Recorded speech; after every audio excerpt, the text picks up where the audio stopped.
안녕하세요. 15인차 보험설계사 설팀장입니다. 오늘은 실비보험 계약전환 실비 청구하면 안 되는 이유에 대해서 설명드릴까 합니다. 좋은 정보가 많으니 영상 끝까지 시청 부탁드립니다. 본 광고는 광고 심의 기준을 준수하였으며 유효기한은 심의로부터 1년입니다. 오랜 기간 실비보험을 유지해오신 여러분이라면 한 번쯤 이 질문을 던져보셨을 겁니다. 과연 이 실비보험 계속 가지고 가야 할까? 아니면 지금이라도 전환하는 게 맞을까? 많은 분들이 이 문제로 깊은 고민에 빠지시죠. 오늘은 여러분의 실비보험에 대한 모든 궁금증을 명쾌하게 해결해드리고 현명한 결정을 내릴 수 있도록 돕겠습니다. 세대별 특징과 가격 차이 분석을 알려드리겠습니다. 여러분이 가입하신 실비보험은 언제 가입했느냐에 따라 보장 내용과 보험료가 완전히 다릅니다. 혹시 내 실비보험 가입 시기를 모르신다면 가입하신 보험사 고객센터에 연락해서 증권을 요청하시면 계약일자를 쉽게 확인하실 수 있습니다. 먼저 1세대 실비는 2009년 9월까지 판매된 형태로 손해보험사의 경우 자기부담금 없이 치료비용을 100% 보장하는 파격적인 조건을 제공했습니다. 특히 지금은 가입이 불가능한 일반 상해, 의료비 특약이 포함되어 있다면 산재나 자동차 사고까지 중복 보장될 정도로 보장면에서는 압도적이죠. 하지만 그만큼 보험료가 가장 비싼 편이라 한마디로 보장은 최고지만 보험료는 부담이라고 할 수 있습니다. 다음으로 2세대 실비는 2009년 10월부터 2017년 3월까지 판매되었습니다. 이 시기에는 여러 차례 변화가 있었는데 특히 2013년 4월 이후부터는 1년 갱신으로 변경되고 15년 재가입 주기라는 개념이 처음 생겨났습니다. 15년 뒤 재가입 시점에는 그 당시 판매되는 실비로 전환된다는 의미죠. 심사 없이 재가입이 가능하다는 장점은 있지만 미래의 실비 구조는 불확실하다는 점을 인지하셔야 합니다. 또한 비급여 항목의 자기부담금이 20%로 변경되어 80% 보장으로 줄어들었습니다. 3세대 실비는 2017년 4월부터 2021년 6월까지 판매된 형태로 도수치료, 비급여 주사료, MRI 등 일부 비급여 항목이 별도로 분리된 것이 가장 큰 특징입니다. 이 3종 항목은 30%의 자기부담금이 발생하고 한도와 횟수 제한까지 생겼습니다. 이는 보험사의 손해율 관리를 위한 조치였죠. 3세대 실비는 상대적으로 보험료 부담이 적은 편입니다. 그리고 2021년 7월부터 현재까지 판매되고 있는 4세대 실비는 급여 80%, 비급여 70% 보장으로 자기부담금이 더 높아졌고 보험료 할인 할증 제도까지 도입되었습니다. 많은 분들이 4세대 실비는 무조건 불리하고 손해라고 생각하시지만 과연 그럴까요? 지금부터 숫자로 직접 비교하며 그 오해를 풀어드리겠습니다. 1세대 실비가 100% 보장이라 좋다는 이야기는 익히 들어 알고 계실 겁니다. 하지만 여기서 놓치지 말아야 할 중요한 사실이 있습니다. 1세대 실비는 판매가 중단되었기 때문에 신규 가입자가 없습니다. 이는 즉 가입자들의 평균 연령이 계속해서 높아지고 있다는 의미이며 나이가 들수록 보험금 청구율이 증가하여 손해율은 필연적으로 상승할 수밖에 없습니다. 이 손해율은 고스란히 현재 1세대 실비 가입자 전체의 보험료 이상으로 이어지죠. 지금 월 10만원을 내고 있다면 내년에 15만원, 20만원으로 오르는 것이 전혀 놀랄 일이 아니라는 겁니다. 좋은 만큼 비싸다는 말이 딱 맞는 셈이죠. 그렇다면 4세대 실비는 진짜 불리하기만 할까요? 많은 분들이 4세대 실비는 무조건 손해라고 주장하지만 실제 숫자를 통해 증명해 드리겠습니다. 특히 50대 이상이신 분들 중에는 병원도 잘 가지 않는데 실비보험료로 매달 10만원, 20만원, 심지어 30만원씩 내시는 분들을 자주 봅니다. 보험담호와 사이트에 접속하시면 실손의료비 보험계약전환 간편계산기를 활용하여 여러분에게 전환이 유리한지 아닌지 직접 판단해 볼 수 있습니다. 자, 그럼 50세 여성 기준으로 가정을 해볼게요. 현재 1세대 실비에 월 10만원을 내고 계시고 연간 도수치료로 100만원을 사용하며 1년에 통원 10회 정도를 한다고 가정해봅시다. 1세대 실비는 1년간 총 120만원의 보험료를 내고 통원 시 자기부담금 5천원이 10번 발생하니 5만원의 본인부담금이 생깁니다. 즉 120만원 내고 95만원을 돌려받았으니 이득처럼 느껴지시죠? 하지만 4세대 실비로 전환했을 경우를 계산해 보겠습니다. 50세 여성 기준으로 4세대 실비의 월 보험료는 약 29,000원대 1년으로 따지면 약 35만원 정도입니다. 동일하게 연간 의료비 100만원을 사용했다고 가정했을 때 의료비 본인부담액은 27만 9천원 정도가 발생합니다. 즉 보험료는 훨씬 적게 냈고 지급받은 보험금은 72만 1천원으로 적게 받았으며 본인 부담금은 더 많이 냈으니 4세대 실비가 불리해 보일 수 있습니다. 그러나 최종 지출액을 비교하면 결과는 완전히 달라집니다. 1세대 실비 가입자는 총 120만원 더하기 5만원, 125만원을 지출합니다. 반면 4세대 실비 가입자는 35만 4천원 더하기 27만 9천원에서 63만 3천 원을 지출합니다.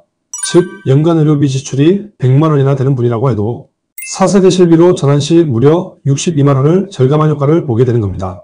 이 차이는 2년, 3년, 5년이 쌓일수록 기하급수적으로 벌어져 5년 차에는 무려 363만 원을 절감하는 효과를 볼 수 있습니다.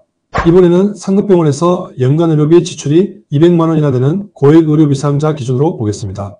1세대 실비는 월 10만 원씩 1년 납입 시 120만 원, 상급병원 입원 200만 원 사용 시 100% 보장이므로 본인 부담액은 0원입니다. 총 지출은 보험료 120만 원이죠. 반면 4세대 실비는 월 약 2만 9천 원, 1년 약 35만 원의 보험료에 본인 부담액 48만 2천 원이 발생합니다. 4세대 실비가 급여 20%, 비급여 30%의 자기부담률로 인해 본인 부담액이 높지만 애초에 내는 보험료 자체가 적기 때문에 최종 지출액을 비교하면 오히려 4세대 실비가 더 유리하다는 것이 숫자로 증명됩니다. 1세대 실비가 무조건 좋다는 말은 이렇게 숫자로 따져보면 틀린 얘기라는 거죠. 지금 월 10만 원으로 계산해도 이런 결과가 나오는데 만약 15만 원, 20만 원 이상 내고 계신다면 굳이 더 설명하지 않아도 전환이 얼마나 유리한지 계산이 바로 나오실 겁니다. 나는 현재 병원을 자주 가기 때문이라며 4세대 실비로 전환을 망설이는 분들이 계시지만 실제 통계를 한번 보겠습니다.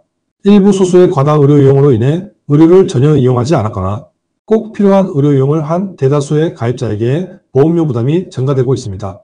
이번의 경우 전체 가입자의 95%가 무청구자이거나 연평균 50만 원 이하의 소액보험금 수령자로 연평균 100만 원 이상 수령자는 전체 가입자의 2에서 3% 수준이며 통원의 경우는 전체 가입자의 80% 이상이 무청구자이거나 연평균 10만 원 미만의 소액 청구자로 연평균 30만 원 이상 수령자는 전체 가입자의 9% 수준에 불과합니다.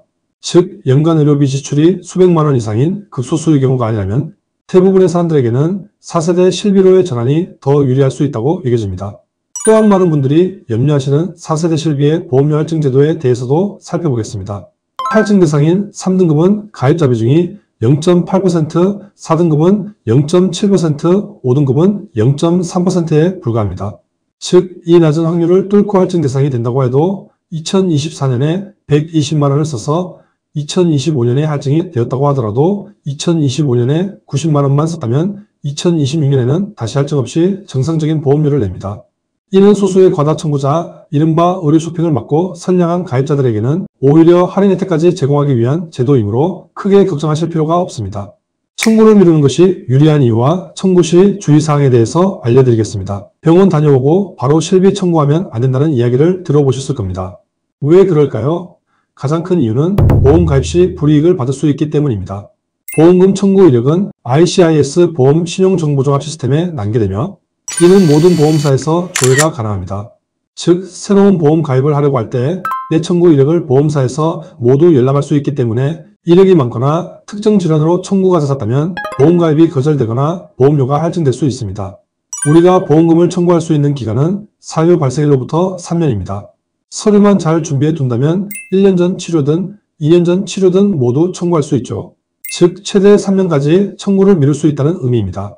만약 앞으로 새로운 보험을 가입할 계획이 있거나 기존 보험을 리모델링할 계획이 있다면 이 점을 반드시 기억하셔야 합니다.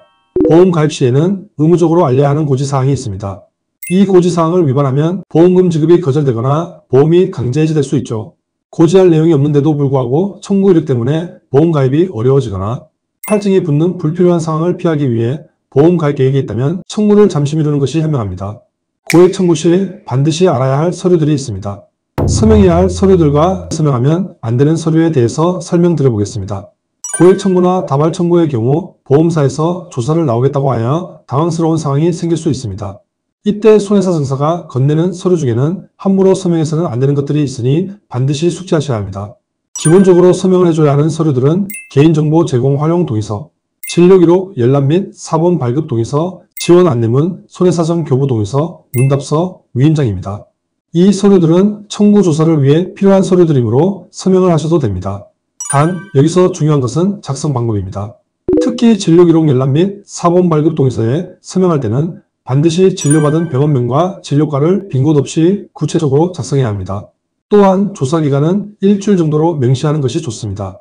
만약 백지 서명을 하거나 병원명을 명시하지 않으면 보험사에서 제3의 병원까지 진료 기록을 열람할 수 있게 되어 불필요한 불이익을 당할 수 있으니 주의하세요. 서명하면 안 되는 서류들. 첫 번째는 의료자문 동의서입니다. 이 서류에 서명하면 보험사에서 다른 의료기관의 의학적 소개를 구하게 됩니다. 이는 보험금 지급에 불리하게 작용할 수 있으므로 보험사에서 의료자문을 요청한다면 먼저 어떤 부분이 부족한지 정확히 물어보고 여러분을 치료한 주치의에게 추가 소개를 받아 제출하는 것이 가장 좋습니다.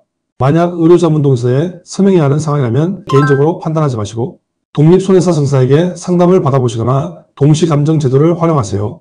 동시감정제도는 보험사와 환자가 함께 중립적인 제3의 상급병원에서 감정을 받는 것으로 비용은 보험사에서 전액 부담합니다.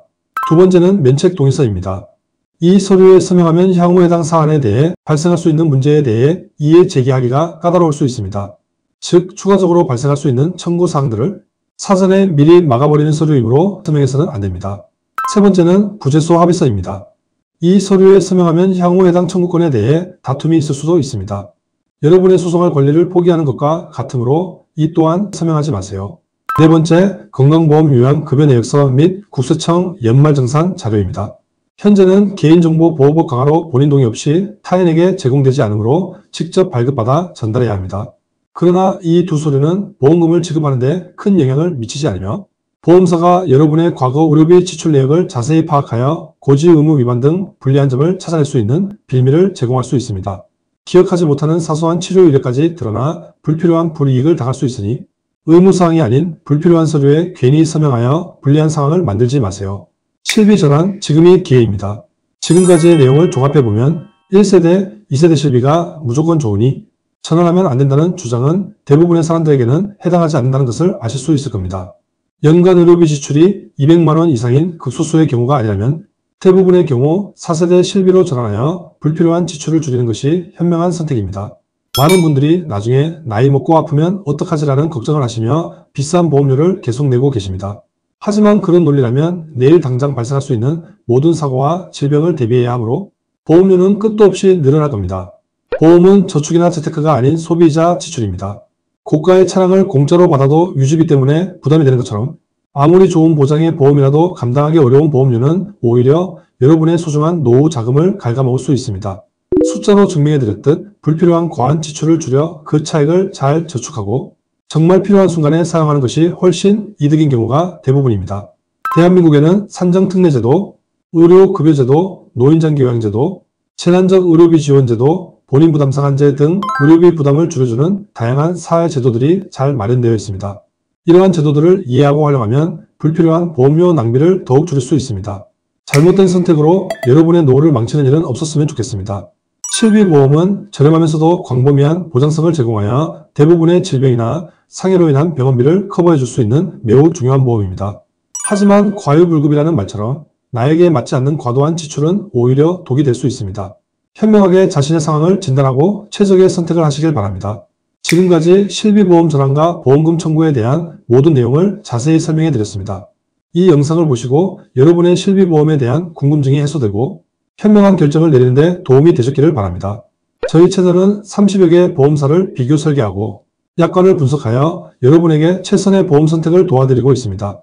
현재 가지고 계신 보험에 대한 조언이나 전체적인 보험 리모델링, 그리고 혹시 아직 실비보험을 준비하지 못하셨거나 기존 실비보험 전환을 고민하고 계신다면 언제든지 전문가의 도움이 필요하다고 생각되실 겁니다. 아래 댓글창에 상담 신청 링크를 걸어두었으니 편하게 문의 남겨주세요.